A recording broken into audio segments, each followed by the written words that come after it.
Hello everyone and welcome to Learn English. This video is about IELTS reading tips for time management. We'll discuss 5 tips to effectively manage your time during reading. To begin with, let's have a quick look at those tips. Tip number 1 is know the topic well. Number 2, avoid getting stuck anywhere. Number 3, start with easier. Number 4, don't start with the questions that need reading the whole text for only 1 or 2 marks. Number 5, fix passage-wise attempt time.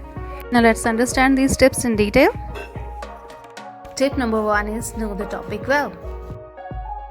Well, for that, first you need to read the title, that is the main heading of the passage, and then you need to do some skimming. Your skimming means reading the first 2 sentences of each paragraph, and these 2 sentences give us clear idea about what is inside the paragraph without reading the whole of the paragraph. Now in this current example, I have highlighted the heading alternative energy sources and the first 2 sentences of paragraph A, B and C. Paragraph A is telling why we are looking for alternative energy sources and many countries involved in doing that. Paragraph B tells alternative energy sources constantly replace and usually are less polluting. They are not the result of the burning of the fossil fuels. C is about biomass, a renewable form of energy, and what it includes. Similarly, reading the first 2 sentences of further paragraphs, we'll get an overall idea about the whole text without reading the whole text. How does it help? Well, first, it increases your familiarity with the whole text. That is, you know the text better, and it also improves your understanding of the text. And this little prior knowledge about the text makes it easier for you to understand the questions and to answer them. Let me explain this fact with an example. Here I am showing you some questions that are at the back of the text that I showed you earlier.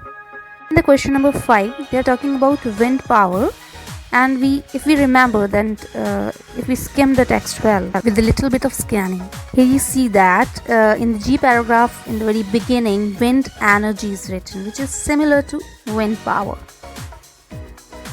Similarly, the next question's keywords wave energy can be located in I paragraph in the second sentence. Tides and waves is written, which indicates wave energy.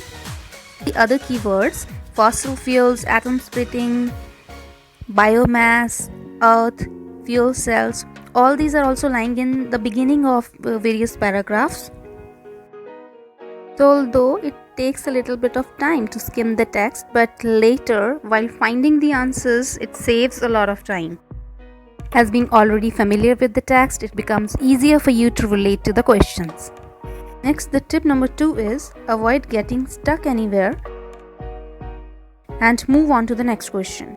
If answer not located, that is keywords are not easy to find, in case question is too complex, the answer is located but the text or the question, any one of them is difficult to understand. In all these cases, you must move on to the next questions. There are 4 good reasons to do that. The first reason is sequence doesn't matter. What matters is answering 40 questions in 60 minutes. It means you have just 1.5 minutes for each question. Hence, you cannot afford too much time to waste on a single question. The second reason is generally there are questions which are traps to waste your time with misleading keywords, and actually the clues for those questions lie in the next questions. So it will not be wise to waste a lot of time on them, and it is better to move on. The third reason to move on is that it saves your energy and time from being wasted on possibly futile questions.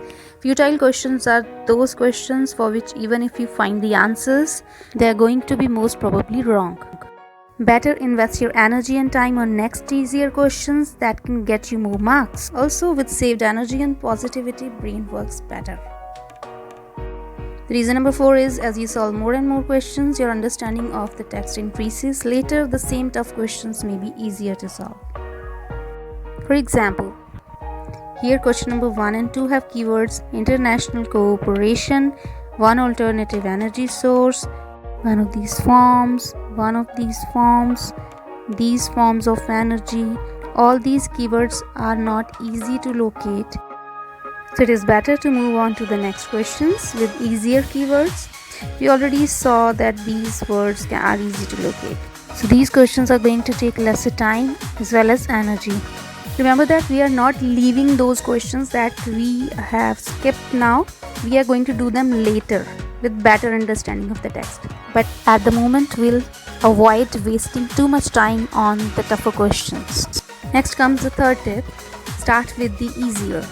Always start with the easiest passage, question type, and the question.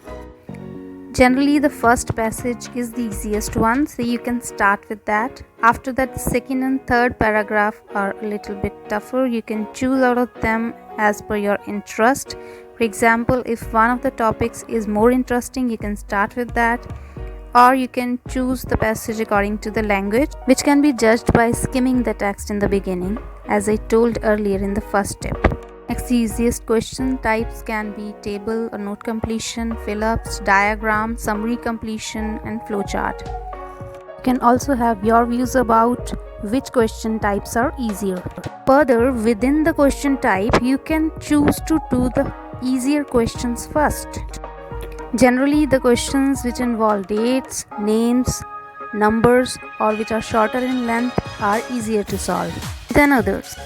The fourth or second last tip is, do not ever start with the questions that need reading the whole text for only 1 or 2 or 3 marks. For example, the questions such as what can be the suitable title of the text, what the writer wants to convey through the text, or which 2 or 3 points are true according to the text, and out of proportion which paragraph contains following information questions. For example, only 3 pieces of information in the question and total paragraphs in the text equal to 7. Such questions clearly indicate that you need to read the whole text for only 1 or a few marks. Here the question number 1 and 2 are the same. They need the understanding of the whole passage.